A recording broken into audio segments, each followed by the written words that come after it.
underlying message of Ukraine's victory plan unveiled by the Ukrainian president. Over 2 years into the war, now the pertinent question on the horizon is, when will the raging conflict come to an end?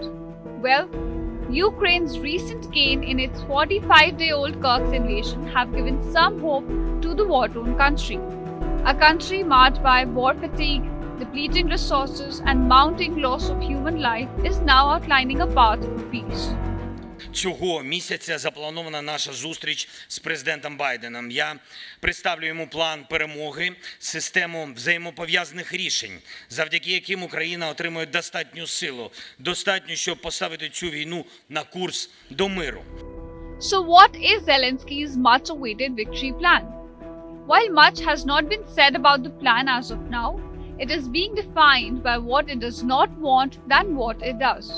The plan is believed to not give in to Russian demands at all.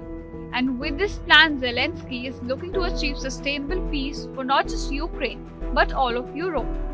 The victory proposal is based on the plan presented in Switzerland earlier in June.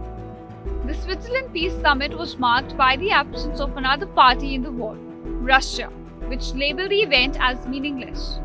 And the earlier plan primarily listed 3 demands: withdrawal of Russian troops from Ukraine, restoration of Ukraine's post-Soviet borders, and of course a means to hold Russia accountable for invading its neighbor. The wartime president will present the plan to the US President Joe Biden next week.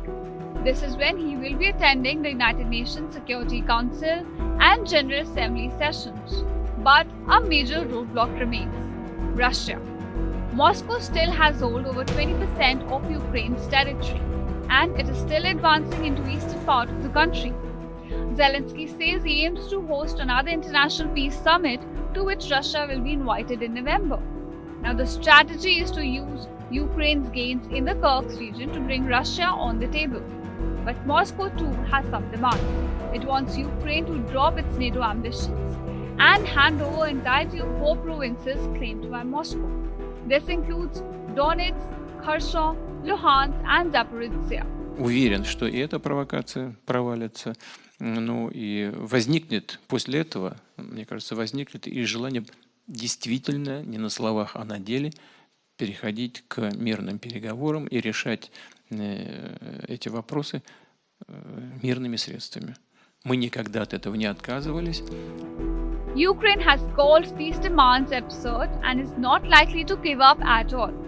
It is said in modern era that wars are not fought to be won. So will this call turn out to be true for the Russia-Ukraine war, as both sides continue to engage in conflict without finding a solution? Remains to be seen.